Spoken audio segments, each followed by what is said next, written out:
دوستو، کسی بھی مذہب میں پڑوسیوں کے اتنے حقوق بیان نہیں ہوئے ہیں جتنے حقوق مذہب اسلام میں نبی اکرم صلی اللہ علیہ وسلم نے بیان فرمائے ہیں، اور قرآن کریم میں اللہ رب العزت نے پڑوسیوں کے حقوق بیان فرمائے ہیں۔ اس لیے کہ پڑوسی ہوتا ہے، چاہے وہ کافر ہو، یہودی ہو، نصرانی ہو، اس کے ساتھ بھی آپ اچھا کریں، یہ اسلام کہتا ہے۔ حضرت ابو ہریرہ رضی اللہ عنہ فرماتے ہیں کہ رسول اللہ صلی اللہ علیہ وسلم نے ارشاد فرمایا، جو شخص اللہ تعالیٰ اور آخرت کے دن پر ایمان رکھتا ہو، اس کے لیے لازم ہے کہ اپنے پڑوسی کے ساتھ اکرام کا معاملہ کرے، یعنی اس کے ساتھ عزت کا معاملہ کرے۔ صحابہ نے عرض کیا، یا رسول اللہ، پڑوسی کا حق کیا ہے؟ آپ صلی اللہ علیہ وسلم نے ارشاد فرمایا، اگر وہ تم سے کچھ مانگے تو اسے دو، اگر وہ تم سے مدد چاہے تو اس کی مدد کرو، اگر وہ اپنی ضرورت کے لیے قرض مانگے تو اسے قرض دو،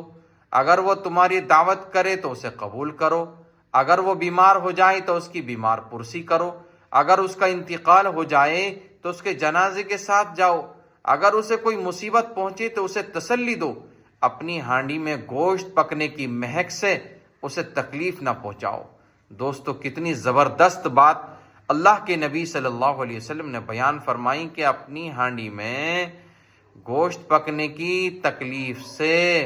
اسے پریشان نہ کرو، یعنی کہ ہو سکتا ہے اس کے پاس گوشت منگانے کے لیے پیسے نہ ہو اور تمہارے ہاں گوشت بن رہا ہو تو،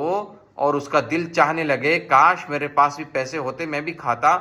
تو یہ دیکھیے، کیونکہ ہو سکتا ہے تنگ دستی کی وجہ سے، کیونکہ ہو سکتا ہے کہ تنگ دستی کی وجہ سے گوشت نہ پکا سکتا ہو، مگر یہ کہ